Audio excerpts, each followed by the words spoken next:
감사합니다. 제가 열방교회 입단 예배 때우고 지방회를 여기서 해서 지방회 때우고 그리고 지난 봄에 저희 연합 감찰회가 있어서 연합 감찰회 때우고 공식적으로 이번에 네 번째입니다. 물론 뭐 저희가 이제 축구도 하고 운동하려고 온 적은 있었지만 여기서 같이 예배하지는 않았거든요. 네 번째입니다. 아주 귀한 곳에 와서 말씀을 서로 나눌 수 있도록 불러주셔서 감사드립니다. 여러분 라면 좋아하시죠? 네. 좋아하는 건 아니지만 가끔 드시잖아요.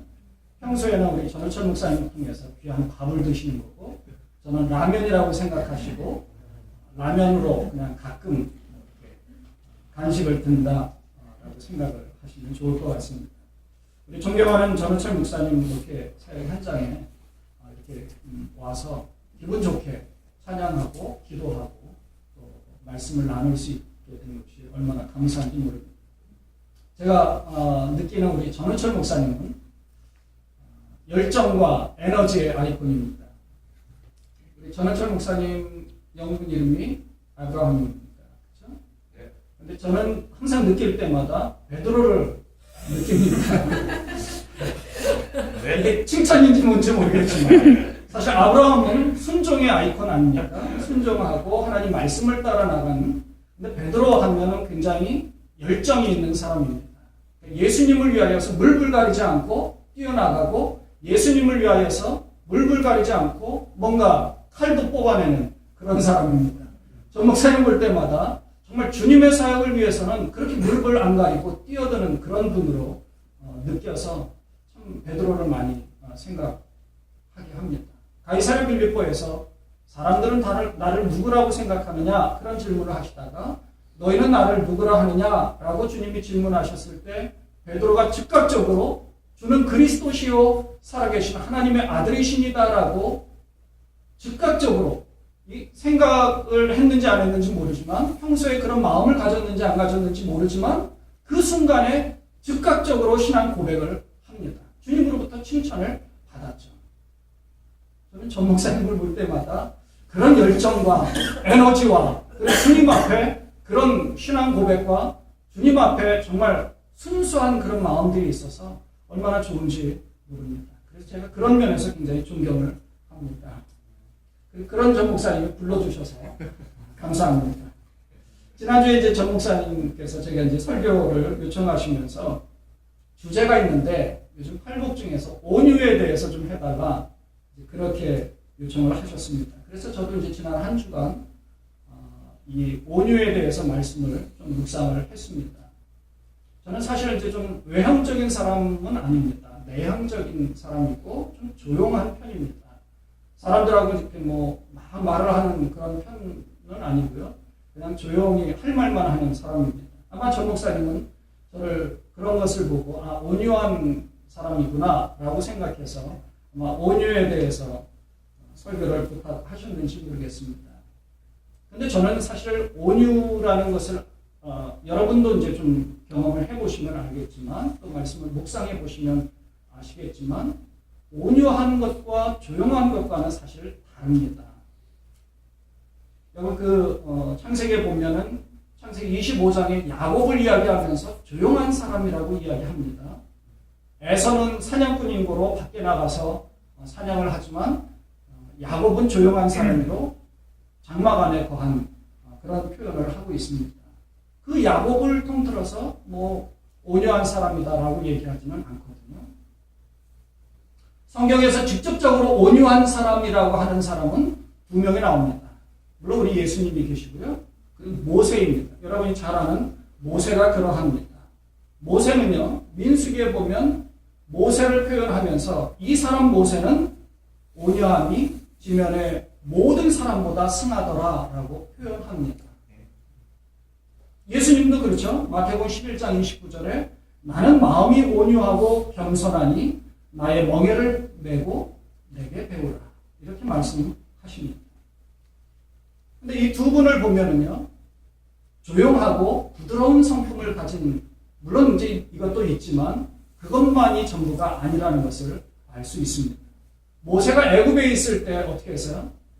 자기의 동족이 죽는 것을 보고 어떻게 합니까? 돌을 쳐서 내려 찍어 죽입니다. 그리고 광야로 도망할 정도로 과격한 사람이었습니다. 그런 그가 미디안 광야에서 40년을 보냈습니다. 40년 동안이나 하나님께서 철저하게 훈련시키시고 철저하게 자기를 버리는 훈련을 하게 했던 것이죠. 그 혈기가 다 죽고 나서 떨기나무 불꽃 가운데서 하나님을 만납니다. 그리고 변화되어 조용히 하나님의 말씀에 순종하는 사람이 되었던 것입니다. 그러니까 하나님 말씀에 순종한 자가 바로 온유함이라는 거죠. 조용히 산 사람이 아닙니다. 모세가 물론 이제 하나님 말씀을 가지고 말씀을 증거하던 그 차에 이스라엘 백성들을 이제 광야로 출애굽한 이후에 시내산으로 끌고 왔습니다. 가나안 땅을 가는 그 여정길입니다. 시내산에 올라가서 하나님께서 주시는 그 십계명 돌판을 가지고 내려옵니다. 가지고 내려올 때 어떻게 해요? 밑에 보니까 아론과 그 백성들이 다 어떻게 하고 있습니까? 금송아지를 만들어서 거기에 절을 하고 있어요. 모세가 어떻게 하죠? 조용히 가서 이야기하지 않았습니다. 그 두 돌판을 왕창 깨트려버리고 그리고 뛰어들어가가지고 그 사람들을 굉장히 나무랐습니다. 뿐만 아니라 금송아지를 완전히 끓여가지고 그걸 가루로 만들어서 이스라엘 백성들에게 다 마시우게 합니다. 이게 굉장히 과격한 거죠. 과격하지만 하나님 말씀에 철저히 순종했다는 것입니다. 여러분 예수님도 그렇지 않아요? 예수님도 6월절에 예루살렘 성전에 올라가셨습니다.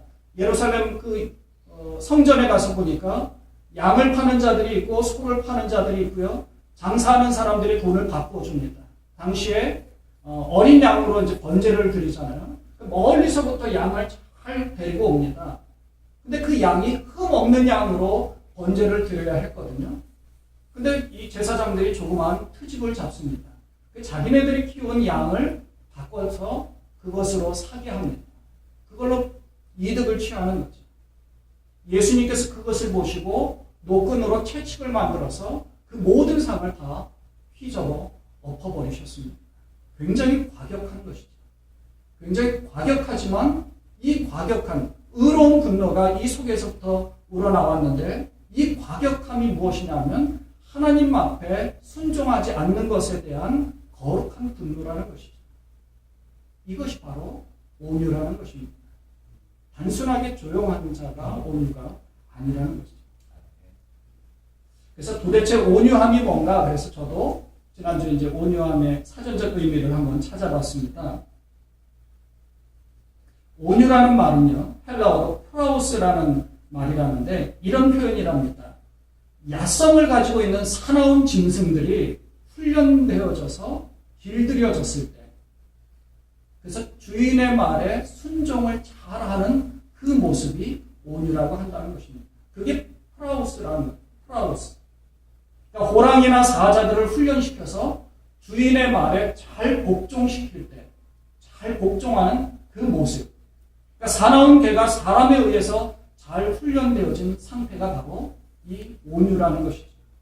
그러니까 온유라는 말은 성경에서 사람에게 쓰일 때 하나님에 의해서 다스려지고 하나님 말씀에 의해서 훈련되어져서 사람이 변화되어져 하나님이 말씀하시는 것에 즉각적으로 순종하고 즉각적으로 행동할 수 있는 그런 사람이 바로 온유한 자라는 것입니다. 그러니까 하나님 말씀에 의해 훈련되어져서 우리들의 생각이나 행동이 하나님의 말씀에 의해 다스려지고 우리의 죄성이 다스려지고 우리의 불같은 성격이 다스려졌을 때 그것이 바로 온유한 자라는 것입니다. 그러니까 온유함의 가장 중요한 특징은 자신의 뜻을 하나님의 뜻 앞에서 굴복시키는 것입니다. 내 생각이 하나님의 생각보다 앞서 나가지 않는다는 것이죠. 이 땅에서 주님의 명령에 복종해서 주님의 사역을 감당하기 위하여서 헌신하고 노력하고 열정적으로 전진해 나가는 것이 바로 온유한 자라는 것입니다. 근데 이 온유라는 단어가 나타나는 구절에는 겸손이라는 말과 오래 참음이라는 말이 같이 나옵니다.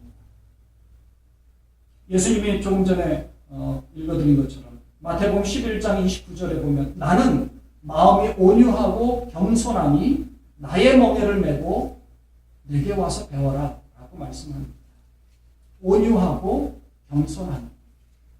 사도 바울이 에베소서 4장 2절에 보면 모든 겸손과 온유로 하고 오래 참음으로 사랑 가운데서 서로 용납하고 하면서 이 온유에 대해서 표현해 주십니다.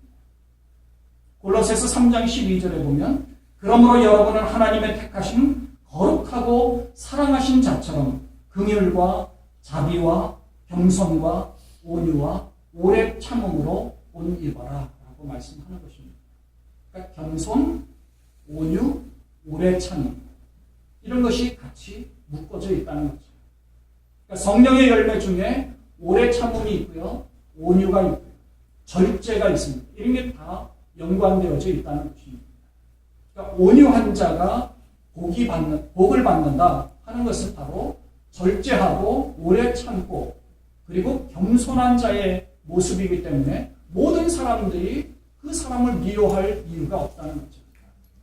그리고 이런 사람들이 자기의 생각이 더 앞서 나가는 것이 아니라 하나님의 뜻을 구하고 하나님 앞에 그 모든 것을 받으려고 엎드려서 기도한다는 것입니다. 이런 사람들이 온유한 자입니다. 복을 안 받으려야 안 받을 수가 없는 거죠. 이런 온유한 자가 받는 복에 관한 말씀은 사실 시편 37편에 등장하는 말씀입니다. 시편 37편 11절에 이렇게 말하죠. 온유한 자들은 땅을 차지하며 풍성한 화평으로 즐기리로다. 그러니까 이 팔복의 말씀은 예수님께서 이 시편의 말씀을 인용해서 말씀해 주신 것입니다. 그래서 시편 37편은 온유한 사람이면 어떠한 자인가를 우리에게 자세하게 설명해 주고 있는 것입니다. 이런 말씀을 전 목사님께서 읽어주셨고 교독을 했었습니다. 37편 3절에 보니까 온유한 사람은 이런 사람이다 라고 직접적으로 말씀해 주십니다. 3절에 여호와를 의뢰하는 사람, 4절에는요 여호와를 기뻐하는 사람, 5절에는요 여호와께 그 길을 맡기는 사람, 7절에는 여호와 앞에 잠잠히 참고 기다리는 사람. 뭡니까? 내 생각이 주님보다 앞서 나가지 않는다는 거죠. 하나님께 맡기는 것입니다. 하나님의 말씀을 의뢰하고 하나님 말씀에 순종하고 하나님으로 인하여서 기뻐하는 사람. 그리고 그 길을 맡기는 사람입니다. 우리의 앞길. 여러분 우리는 다 이민자의 삶을 사는 거 아닙니까? 힘들고 어려운 이국 땅에 살고 있습니다. 그러나 하나님께서 우리의 조국에서부터 이곳으로 부르셨습니다. 부르신 이유가 있는 것입니다. 또 다른 지역이 아니라 열방교회로 또 여러분들을 부르셨습니다. 하나님께서 부르신 이유가 있는 거죠. 하나님이 그 길을 인도해 주시고 이끌어 주고 계시다는 것입니다.